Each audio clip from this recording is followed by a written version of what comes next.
ever tested ROAS goal or value-based optimization in your ad account? Well, if you haven't, I'm gonna go over 3 ways that you can test it in your ad account right now. Now, there's 2 types of value-based optimization on Facebook ads, one called ROAS goal, which used to be called min ROAS, or highest value. Highest value is essentially the value-based equivalent of running highest volume, which means Facebook is going to get you full delivery of your budget no matter what every single day. And ROAS goal is the value-based equivalent of using cost controls or bid caps, which is essentially saying, hey, I'm going to set a specific target that I want you to hit, Facebook, and you have to deliver that target or you don't spend my money. And if Facebook's algorithm decides that it can deliver your budget at your specific target, it's going to spend. But if it doesn't think so, then it's actually not going to spend, or it'll only spend a portion of your daily budget. This bid strategy actually targets users in a way that's trying to create the highest value customer conversion for your business. This tends to mean that Facebook is going to be chasing users likely to make a larger purchase or purchase a higher average order value. So this is a great option for businesses with very high average order value products that want to run cost controls to protect their downside. Or if you don't want that downside protection and you just want Facebook to deliver your full budget every day, you still have a very high average order value product.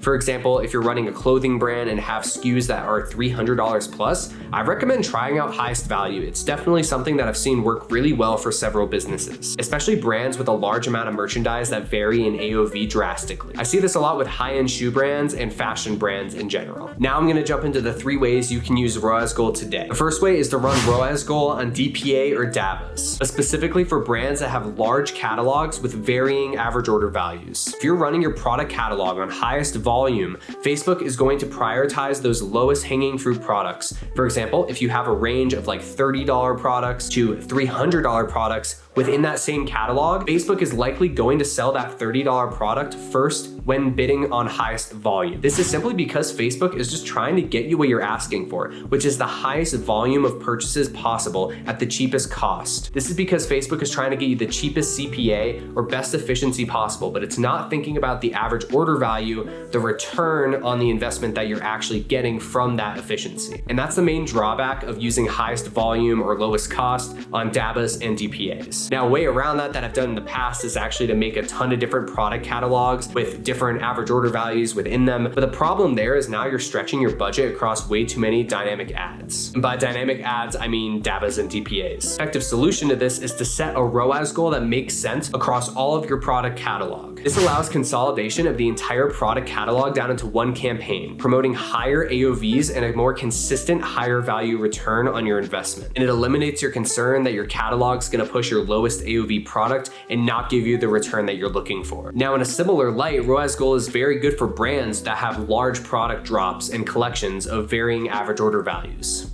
Suppose you launch a women's clothing line that has products that vary between $30 lingerie pieces and $300+ dresses. If I were to send traffic to a collection page that had all of those products on it, Facebook would likely optimize for users that are going to purchase that $30 product. Again, because it's optimizing for the highest volume or lowest cost conversion. But the returns might not be what you're looking for or what your client's looking for. Instead, set a ROAS goal target that averages out the unit economics across your collection of products. This will help you set a viable target. Remember, when Facebook is optimizing for ROAS goal, it will by definition maximize the total purchase value generated and get the highest return on ad spend, meaning that Facebook will prioritize higher average order value items despite the presence of low AOV ones in your catalog. The third use case for using ROAS goal is actually to put multiple products in the same campaign. If you've watched my videos before, you're probably like, Max, what are you talking about? You always say to make sure that every campaign has only one product in it, what the heck? And that's totally fair. But there are exceptions, and this is very good if you have a super tight budget. So this scenario is you have multiple products you want to promote in one campaign. You also have limited budget, so that's why you're consolidating your ad spend, and you also want to set a bid so that you're protecting your downside and making sure Facebook is only spending efficiently. If it happens to be you, then you could technically use ROAS goal this way. Right now, I have a client that's making me run ads across multiple countries with a very limited budget between those countries. I also happen to have major inventory issues, so I can't necessarily pick one product to be the hero product to push 100% of the time, even though that would be the best thing in an ideal world. I'm targeting multiple products and sending them to either the product page or the collection page. And I'm setting that ROAS goal so I make sure I'm getting a consistent average order value back that I'm looking for. Now, I lied. I said there'd only be 3 ways to use ROAS goal in this video, but I'm gonna throw in a 4th one. I got this advice from Andrew Ferris, who I interviewed in a recent video. If you wanna check that out, it'll be in the link in the description. Andrew's advice is that once you're really scaling like $300K to $1 million a month in ad spend, you can start to reutilize your creative assets